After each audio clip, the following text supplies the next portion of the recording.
నమస్కారం 9 TV news తెలుగుకి స్వాగతం. హెడ్లైన్స్ చూద్దాం. 2 రోజుల పాటు కేరళలో సీఎం రేవంత్ రెడ్డి పర్యటన. కేసీఆర్ కు నోటీసులు, రేపట్లోగా వివరణ ఇవ్వాలన్న ఈసీ. భారత ఎన్నికలను ఆసక్తిగా గమనిస్తున్నాం. జర్మనీ ముఖ్యమంత్రి రేవంత్ రెడ్డి 2 రోజుల పర్యటన నిమిత్తం కేరళ వెళ్లనున్నారు. బుధవారం ఆయన హైదరాబాద్ నుంచి కేరళకు బయలుదేరనున్నారు. బుధ, గురు 2 రోజుల పాటు ఆయన అక్కడే ఉండనున్నారు. కేరళలో లోక్సభ ఎన్నికల ప్రచారంలో రేవంత్ రెడ్డి పాల్గొనున్నారు. అనంతరం 18వ తేదీ సాయంత్రం తిరిగి హైదరాబాద్కు రానున్నారు. ఈ నెల 19వ తేదీన మహబూబ్ నగర్, మహబూబాబాద్ సభల్లో పాల్గొంటారు. అసెంబ్లీ ఎన్నికల్లో రేవంత్ చరిష్మా చూసిన అధిష్టానానికి ఆ తర్వాత వచ్చిన ఫలితాలతో ఆయన స్టామినాపై నమ్మకం ఏర్పడింది. ఈ నేపథ్యంలో లోక్సభ ఎన్నికల్లోనూ రేవంత్ చరిష్మాను వినియోగించుకోవాలని భావించింది. ఈ నేపథ్యంలోనే పలు రాష్ట్రాల్లో పార్లమెంట్ ఎన్నికల ప్రచారానికి ఆయన్ని పంపాలని నిర్ణయించింది. ఇప్పటికే ఆంధ్రప్రదేశ్లో రేవంత్ సభ నిర్వహించిన విషయం తెలిసింది. ఇక ఇప్పుడు తాజాగా కేరళకు వెళ్లనున్నారు.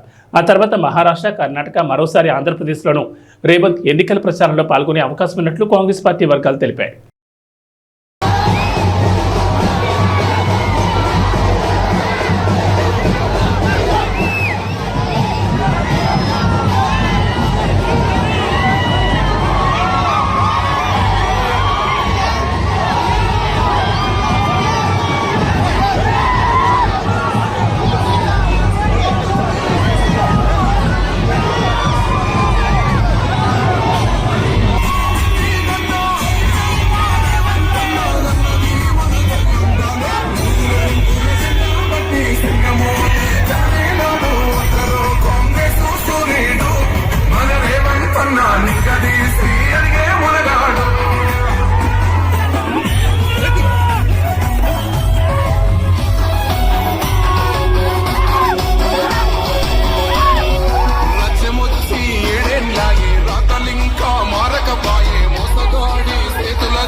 ఏపీ ముఖ్యమంత్రి వైఎస్ జగన్మోహన్ రెడ్డి బస్సు యాత్రకు ఇవాళ బ్రేక్ పడింది. ప్రస్తుతం పశ్చిమ గోదావరి జిల్లాలో మేమంతా సిద్ధం బస్సు యాత్ర కొనసాగుతోంది.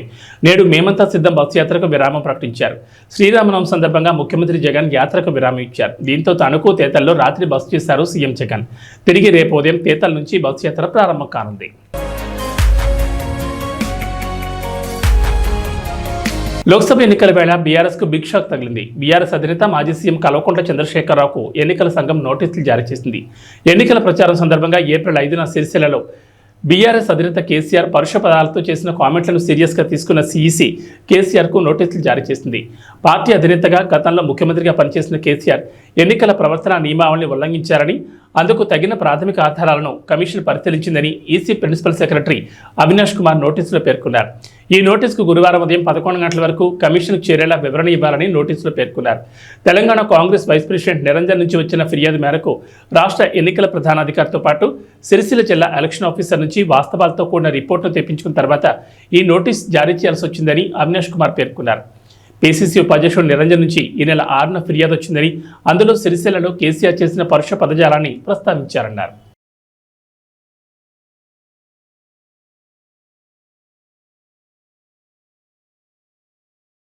సార్వత్రిక ఎన్నికల వేళ ఛత్తీస్గఢ్లో జరిగిన భారీ ఎన్కౌంటర్లో 29 మంది మావోయిస్టులు మృతి చెందారు. కాంకేర్లోని చోటే బైథియా పిఎస్ పరిధి కల్పర్ అడవిలో జరిగిన ఎదురు కాల్పుల్లో బీఎస్ఎఫ్ ఇన్స్పెక్టర్, 2 జవాన్లకు గాయాలయ్యాయి. ఘటనా స్థలంలో AK-47, 3 ఇన్సాస్ రైఫిల్స్ సహా మొత్తం 10కి పైగా అధునాతన తుపాకులను స్వాధీనం చేసుకున్నారు. సరిహద్దు భద్రతా దళం, డిస్ట్రిక్ట్ రిజర్వ్ గార్డ్ బృందాలు మంగళవారం సంయుక్త సెర్చ్ ఆపరేషన్ నిర్వహిస్తుండగా ఈ ఎన్కౌంటర్ జరిగిందని జిల్లా ఎస్పీ ఇంద్ర కళ్యాణ్ తెలిపారు. ఈ అడవిలో ఇంకా సెర్చ్ ఆపరేషన్ కొనసాగుతుందని చెప్పారు.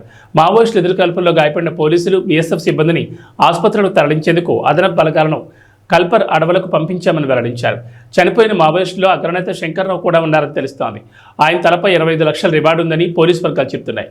చనిపోయిన మావోయిస్టుల సంఖ్య మరింత పెరిగే అవకాశం ఉందని అధికారులు అంటున్నారు. భారత సార్వత్రిక ఎన్నికలను తాము ఆసక్తిగా గమనిస్తున్నట్లు జర్మనీ తెలిపింది. ప్రపంచంలోని ఈ అతిపెద్ద ప్రజాస్వామ్య పండుగ ప్రక్రియను గౌరవిస్తున్నట్లు పేర్కొంది. ఢిల్లీలో ప్రైవేట్ విశ్వవిద్యాలయం నిర్వహించిన కార్యక్రమంలో మన దేశంలో జర్మనీ రాయబారి ఫిలిప్ అకెర్మాన్ మాట్లాడారు. లోక్సభ ఎన్నికల్లో ఏ పార్టీ గెలిచినా అంతర్జాతీయ వేదికపై భారత్ ప్రభావం మరింత పెరుగుతుందని పేర్కొన్నారు. యునైటెడ్ అరబ్ ఎమిరేట్స్ సహా గల్ఫ్ దేశాలను భారీ వర్షాలు వణికిస్తున్నాయి. యూఏఈలో రహదారులపై భారీగా వరద చేరడంతో రాకపోకలు నిలిపివేశారు. ఒమన్లో వరదల వల్ల మృతి చెందిన వారి సంఖ్య 18కి చేరింది. IPL 17 సీజన్లో భాగంగా కోల్కతాలో జరిగిన ఉత్కంఠ పోరులో రాజస్థాన్ విజయం సాధించింది. తొలుత బ్యాటింగ్ చేసిన కోల్కతా నారాయణ్ శతకంతో చెలరేగడంతో 223 పరుగుల భారీ స్కోర్ చేసింది. అనంతరం లక్ష్య ఛేదనకు దిగిన రాజస్థాన్ 20 ఓవర్లలో 8 వికెట్లు కోల్పోయి విజయం సాధించింది. జోస్ బట్లర్ శతకం చేసి తన జట్టును గెలిపించాడు. పాలకులు తమ కుటుంబం కంటే ప్రజల ఆనందమే ముఖ్యమని భావించాలని రామకథ చెబుతోందని టీడీపీ అధినేత చంద్రబాబు అన్నారు. శ్రీరామనవమి సందర్భంగా ట్విట్టర్ వేదికగా ఆయన శుభాకాంక్షలు తెలిపారు. త్రేతాయుగం నాటి రామరాజ్యం గురించి ఇప్పటికీ మాట్లాడుకుంటున్నామంటే ప్రజల మనోభావాలకు అనుగుణంగా సాగిన శ్రీరాముడి పాలనే కారణమన్నారు. అలాంటి పాలనలోనే ఊరు పచ్చగా ఉంటుందని, సమాజంలో శాంతి వెల్లివిరుస్తుందని తెలిపారు. మరికొద్ది రోజుల్లో ఆంధ్రప్రదేశ్ ప్రజలకు సుభిక్షమైన సుఖశాంతులతో కూడిన రామరాజ్యం లాంటి పాలన రావాలని కోరుకుంటున్నట్లు చంద్రబాబు పేర్కొన్నారు. టీడీపీ జాతీయ ప్రధాన కార్యదర్శి నారా లోకేష్ ఎక్స్ వేదికగా శ్రీరామనవమి శుభాకాంక్షలు తెలిపారు. ధర్మపాలనకు పెట్టింది పేరైన శ్రీరామచంద్రమూర్తి కరుణా కటాక్షాలు ప్రజలపై ఉండాలని కోరుకుంటున్నట్లు చెప్పారు. సీతారాముల దయ అందరి కుటుంబాలపై ప్రసరించి సుఖ సంతోషాలు ఆయురారోగ్యాలు కలగాలని ఆకాంక్షిస్తున్నట్లు పేర్కొన్నారు. దానికి ఎక్సర్సైజ్ ఏంటంటే అతను దొబ్బేశాడంటే 1 లీటరు రక్తం 1 లీటర్ రక్తం 1 లక్ష రూపాయలు అంటే 1 లీటర్ రక్తం ఈక్వల్ టు 1 లక్ష రూపాయలు. మీకు ఇచ్చిన డబ్బులుంటే ఒక పువ్వు అంటే 1 లక్ష రూపాయలు.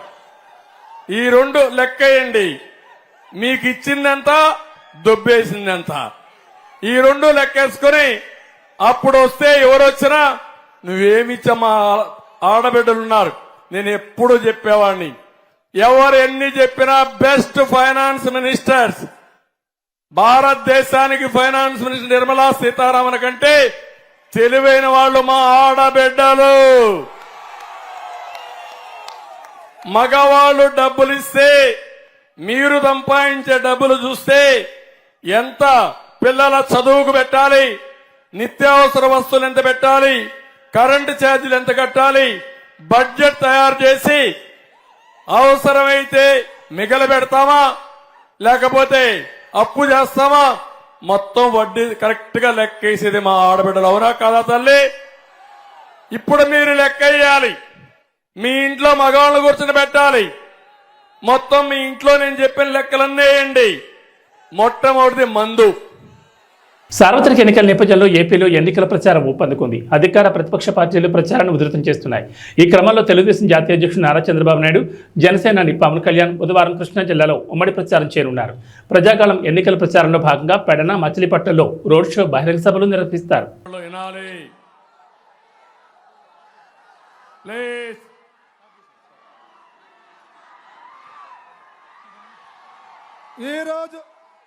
ఈరోజు ఆంధ్రప్రదేశ్ రాష్ట్రాన్ని ఈ దుర్మార్గుడైన జగన్మోహన్ రెడ్డి నుంచి రక్షించడానికి అమలాపురం శ్రీరామనవమి పర్వదినాన అయోధ్యలో అద్భుత దృశ్యం ఆవిష్కృతమైంది. రామాలయం గర్భగుడిలో ఉన్న బాలరాముడు నుదుటిని సూర్యకిరణాలు ముద్దాడాయి. సూర్యాభిషేకం, సూర్యతిలకంగా వ్యవహరిస్తున్న ఈ అద్భుత దృశ్యాన్ని రామభక్తులు కనులారా వీక్షించారు. రామమందిరం 3వ అంతస్తు నుంచి ఏర్పాటు చేసిన కటకాలు, అద్దాలు, గేర్ బాక్సులు, గొట్టాల ద్వారా సూర్యకిరణాలు బాలరాముడు నుదుటిని తాకాయి.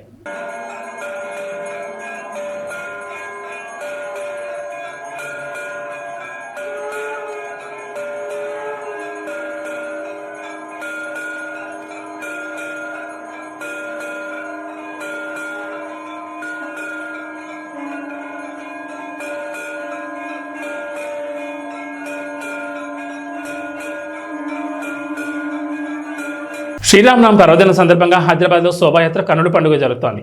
అయోధ్య బాలరాముని ప్రతిరూప విగ్రహాన్ని ఈ యాత్రలో ప్రత్యేకంగా ఆకర్షించనుంది. అయోధ్య వెళ్లి దర్శించలేని భక్తుల కోసం శ్రీరామనవమి సందర్భంగా ప్రత్యేక బాలరాముని విగ్రహాన్ని నిర్వాహకులు ఆనంద్ సింగ్, పప్పు సింగ్ ఆధ్వర్యంలో ఏర్పాటు చేశారు. దూల్పేట నుండి హనుమాన్ వ్యాయామశాల వరకు జరిగే ఈ శ్రీరామ శోభాయాత్రలో ఈ విగ్రహం ప్రత్యేక ఆకర్షణగా భక్తులకు దర్శనమివ్వనుంది.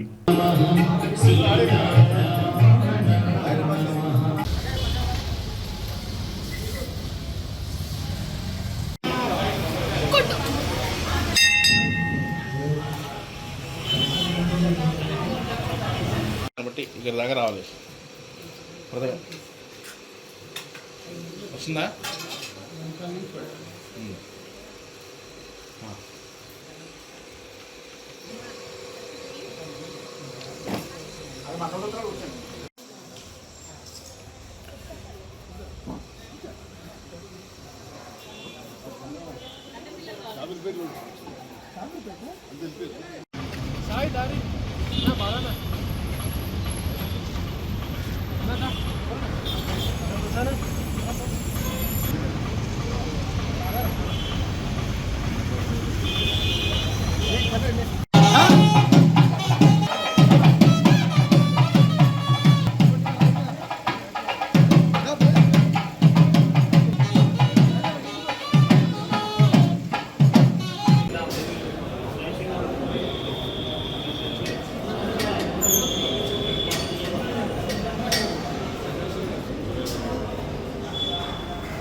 కర్నూలు జిల్లా ఆదోన్ నియోజకవర్గంలోని ఎమ్మెల్యే సాయి ప్రసాద్ రెడ్డి కూటమి అభ్యర్థి పార్థసారథిపై వ్యక్తిగత విమర్శలు చేశారు.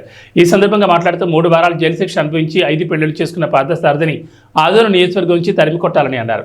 కులం మతం పేరుతో చిచ్చు పెడుతున్నారని, కూటమి అభ్యర్థి పార్థసారథిని ఆదోన్ నియోజకవర్గం ప్రజలు ఓటు ద్వారా బుద్ధి చెప్పాలని ప్రచార సభలో తెలిపారు. ఆయన అలాంటి పరిస్థితుల్లో మమ్మల్ని నాకు 100 ఎకరాల భూమి ఉందంట, ఆ 100 ఎకరాల కోసం సాధారణంలో సర్పంచ్ని చేయలేదంట.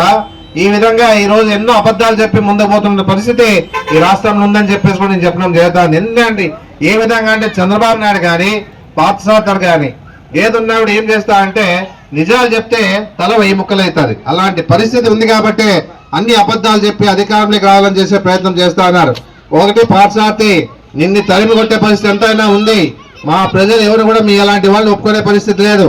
నువ్వు చిత్తూరు నుంచి వచ్చి ఆదోన్లోన నువ్వు పోటీ చేస్తా అంటే మా వాళ్ళంతా కూడా నీ వైపు ఉండి ఓట్లేస్తా అని చెప్పేసి ఆలోచన చేస్తా ఉన్నామేమో. అవన్నీ జరిగే పరిస్థితి లేదు. ఏదున్నా నీ అబద్ధాలను ఎవరు నమ్మే పరిస్థితి లేరు. ఏదున్నా కూడా ఈ రాష్ట్రంలో జగన్మోహన్ రెడ్డి గారిని ఆయన చేసే కార్యక్రమాలని ప్రతి వారం మెచ్చుకున్నారు. జగన్మోహన్ రెడ్డి కావాలనుకుంటున్నారు. ఏదున్నా కూడా మహిళలను కానీ పేదలను కానీ గుర్తించే పరిస్థితి ఒక్క జగన్మోహన్ రెడ్డి కాక నీలాంటి మూర్ఖులు కాదని చెప్పేసి చెప్పడం జరుగుతుంది. ఎక్కడికి పోయినా కూడా నువ్వేం చేస్తా ఉన్నావు, నీకు జనాలే 60-70 మంది వెనకొస్తారు. అక్కడ ఊర్లో ఎవరు లేకపోయినా కూడా నీవు మీటింగ్లు చెప్పి వస్తా ఉన్నావు. నీ పరిస్థితి ఏమో నీకు అర్థమైపోయి ఉంటుంది. లోకల్లో పుట్టినాను, ఇక్కడే పెరిగినాను, ఇక్కడే రాజకీయం చేస్తా ఉన్నా. నేనంతా కూడా నీలాంటి దుర్మార్గం మాట్లాడే పరిస్థితి లేదు. ఏదున్నా కూడా ధైర్యంగా పోతాం. ఈసారి 3 సార్లు గెలిపించానంటే మా మీద ఒక నమ్మకం, ఏదున్నా కూడా చేస్తాడని నమ్మకం, అందుబాటులో ఉంటున్న నమ్మకం, ఏదున్నా కూడా పలకరిస్తాడని నమ్మకం అందరు కూడా ఉంది. కాబట్టి చెప్తా ఉన్నా, నీకు కూడా నీలాంటి నీ అవినీతి పనులు నమ్మే పరిస్థితి లేదు, నీలాంటి నీతులు నమ్మే పరిస్థితి లేదు. గుర్తుపెట్టుకో అని చెప్పేసి నేను చెప్పడం జరుగుతా ఉంది. ఏదున్నా కూడా ఈ రోజు ఉండే పరిస్థితుల్లో రాష్ట్రానికి జగన్మోహన్ రెడ్డి అవసరము, మా నియోజకవర్గం నేను అవసరం అని చెప్పేసి చెప్పడం జరుగుతా ఉంది. ఖచ్చితంగా 4వ ఎమ్మెల్యేగా మా జెండా ఎగురుతా అని చెప్పేసి కూడా నేను గట్టిగా చెప్పగలుగుతా ఉన్నాను. ఏదున్నా ఇక్కడ ఉన్నటువంటి ప్రతి పేదవాళ్ళకి, బీసీ, ఎస్సీ, ఎస్టీ, మైనార్టీలకి మేము సపోర్ట్ గా నిలబడతా ఉన్నాం. ఏదున్నా కూడా ఇటువంటి పరిస్థితుల్లో జగన్మోహన్ రెడ్డి 200 సీట్లు ఉన్నాయి, 20 సీట్లు ఎంపీ సీట్లు ఉంటే 170 సీట్లు ఎమ్మెల్యే సీట్లు ఉంటే దాదాపుగా 100 సీట్లు బీసీ, ఎస్సీ, ఎస్టీ, మైనార్టీకి ఇచ్చిన ఘనత జగన్మోహన్ రెడ్డి అని చెప్పేసి నేను చెప్పాను. బొజ్జల గోపాలకృష్ణారెడ్డి, బొజ్జల హరినాథ్ రెడ్డి లాగా హుందా రాజకీయాలు చేయడం నేర్చుకోవాలని శ్రీధర్ రెడ్డి యువత విభాగం నాయకులు, టీడీపీ, జనసేన, బీజేపీ ఉమ్మడి కూటమి ఎమ్మెల్యే అభ్యర్థి బొజ్జల వెంకట సుధీర్ రెడ్డికి సూచించారు. ఈ సందర్భంగా మీడియా సమావేశం నిర్వహించారు. అనంతరం మాట్లాడుతూ సామాను శ్రీధర్ రెడ్డిపై బొజ్జల సుధీర్ రెడ్డి కుటుంబ విషయాలు, వ్యక్తిగత అంశాలపై అనుచితంగా మాట్లాడడం సంస్కారం కాదన్నారు. వారి నాన్న బొజ్జల గోపాలకృష్ణారెడ్డి, వారి చిన్నాన్న బొజ్జల హరినాథ్ రెడ్డి గత 35 ఏళ్లుగా శ్రీకాళహస్తిలో హుందాతనంగా రాజకీయాలు చేసినట్లు గుర్తు చేశారు. మరి వారి వారసుడిగా రాజకీయాలకు అడుగుపెట్టిన మీరు సామాను శ్రీధర్ రెడ్డి వ్యక్తిగత విషయాల్లో జోక్యం చేసుకుని రాజకీయాలకు వాడుకోవడం సాహిత్యం కాదని సూచించారు. ఈ కార్యక్రమంలో పలువురు పాల్గొన్నారు. హుందా రాజకీయం చేశారు. మీరు ఇంతవరకు ఒక్కసారి కూడా ఎమ్మెల్యే కాకముందరే ఈ మారి ఎవరిని పడితే వాళ్ళు వ్యక్తిగతంగా నేను కలుపుకోబోతూ అంటున్నారే కానీ మీరు ఈ మారి ప్రతి ఒక్కరి వ్యక్తిగత విషయాల గురించి కూడా మాట్లాడుతూ వ్యక్తిగత విషయాలు ఎత్తుకుంటూ పోతే ఎవరి ఇంట్లో ఉన్న వ్యక్తిగత విషయాలు చాలా ఉంటాయి.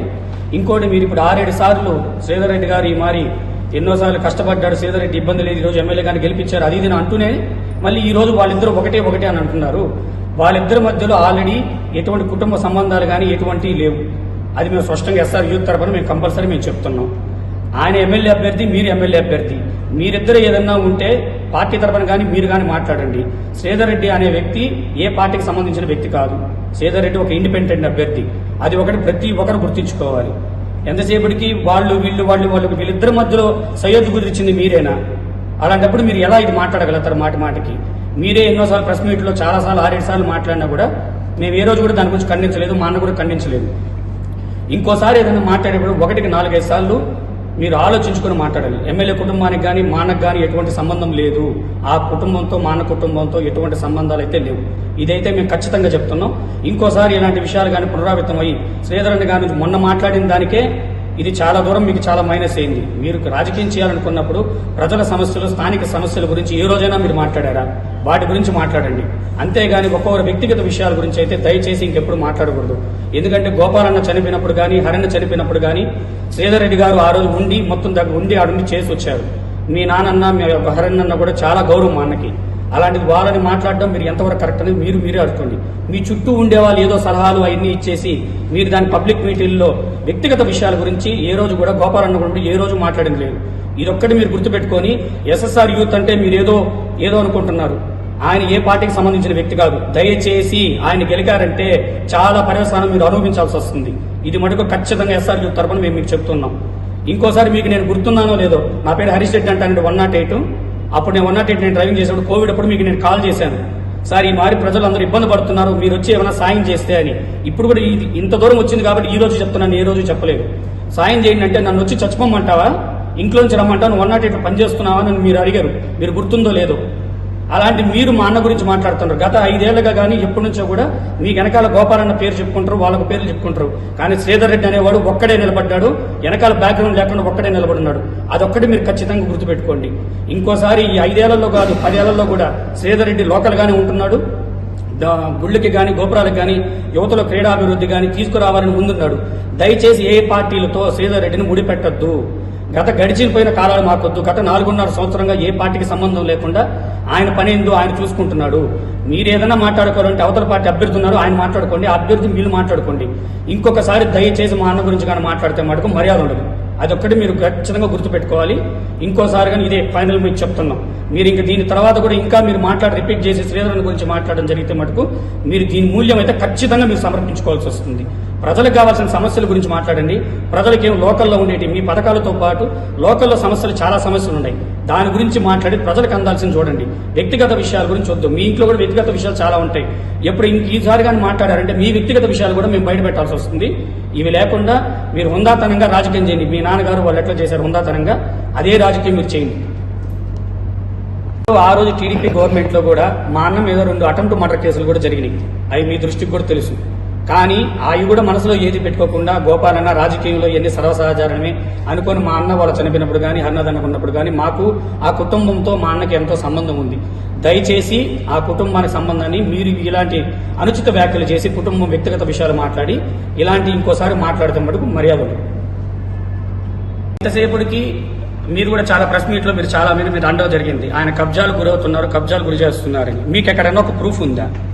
ఒక ప్రూఫ్ ఇంతవరకు మీరు ఎవరైనా చూపించగలిగారా ఆయన కబ్జాలు చేస్తున్నారు? ఏదైనా ఒక్క ప్రూఫ్ చూపించండి. దాని మీటింగ్ నేను మా అన్నగారిని తీసుకొచ్చి మీకు ముందరే నేను నిలబెడతాను. మా అన్నే మీకు సమాధానం చెప్తారు. ఏ రోజు కూడా మా అన్న ఇక్కడ కూడా కబ్జాలు చేయలేదు, ఏది ఎటువంటి సంబంధం. మీకు ఏదైనా ప్రూఫ్ ఉంటే మీరు తీసుకురండి. ఇంకోటి కూడా ఎమ్మెల్యే గారికి మా అన్నగారికి ఎటువంటి సంబంధం లేదు. వాళ్ళ కుటుంబం వీళ్ళ కుటుంబం ఆర్థికంగా కానీ వాటిలో కూడా అన్ని తెగదంపులు జరిగిపోయినాయి. మీరు ఇంకోసారి కానీ ఎమ్మెల్యే కుటుంబానికి మా అన్న కుటుంబానికి లింక్ చేయొద్దు, దయచేసి మీకు చెప్తున్నాము. అది సబ్జెక్ట్. మాకు ఎటువంటి పార్టీ సంబంధం లేదు, కానీ వ్యక్తిగత విమర్శలు చేయకూడదు.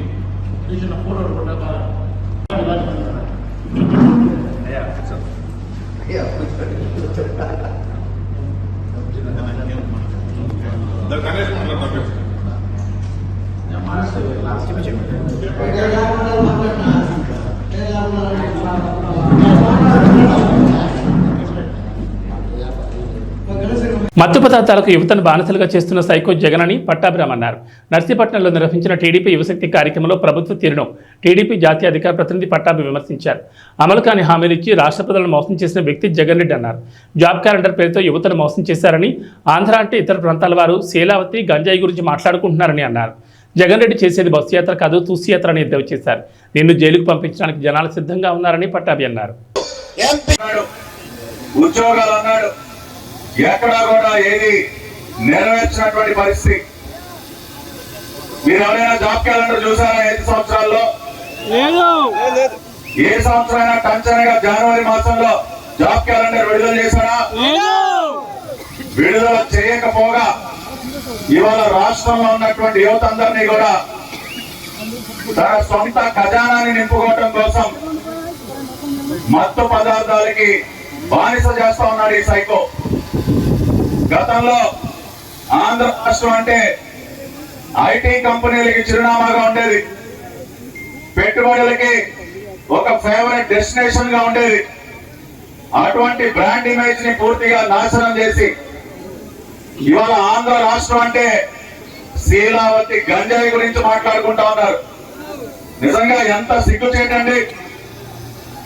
ఆ రోజున నారా చంద్రబాబు నాయుడు గారు ఉత్తరాంధ్ర ప్రాంతంలో ఉన్నటువంటి మన బిడ్డలందరికీ మంచి ఉపాధి అవకాశాలు కల్పించాలని చెప్పి అనేక పరిశ్రమల్ని ఉత్తరాంధ్ర ప్రాంతానికి తీసుకొస్తే వాటన్నిటిని వెనక్కి తరివేసి ఈ రోజున గంజాయికి ఒక అడ్డాగా మార్చాడు ఉత్తరాంధ్ర ప్రాంతాన్ని. ఇక్కడ ఉన్నటువంటి యువత అందరి నోట్లో మట్టి కొట్టాడు ఈ రాష్ట్ర ముఖ్యమంత్రి. 2 వారాల క్రితం మీరు చూశారు కదా, బ్రెజిల్ నుంచి ఏమొచ్చింది విశాఖపట్నానికి? 25,000 టన్నుల మాదక ద్రవ్యాలు. 25,000 టన్నులు. 1 కాదు 2 కాదు. గతంలో ఉత్తరాంధ్ర ప్రాంతంలో అటువంటి నాకు కొండంత ధైర్యాన్ని ఇచ్చింది. మళ్ళీ నేను ఆలోచన చేశాను, మహిళతో పెట్టాం, ఓన్లీ కుర్రవాళ్ళతో యూత్ తో మీటింగ్ ఏర్పడితే ఎలా ఉంటుందని చెప్పి ఆలోచన చేశాను.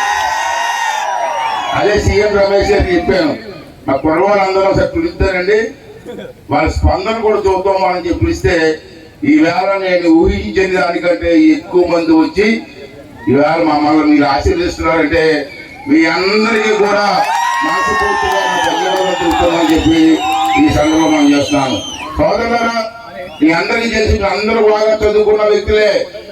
ఇక్కడికి మీరు వచ్చిన దాంట్లో 99.9% మంది చదువుకున్న కుర్రవాళ్ళు ఉన్నారు. ఈ చదువుకున్న కుర్రవాళ్ళందరూ కూడా ఒక ఆలోచన చేయాలా. ఇలా పార్టీల గురించి మాట్లాడుతున్నప్పుడు ఏ పార్టీ సిద్ధాంతాలు బాగున్నాయి ఆలోచన చేయవలసిన అవసరం ఉంది. చంద్రబాబు గారి నాయకత్వంలో ఎన్నో కాలేజీలు పెట్టాం, ఇంజనీరింగ్ కాలేజీలు పెట్టారు.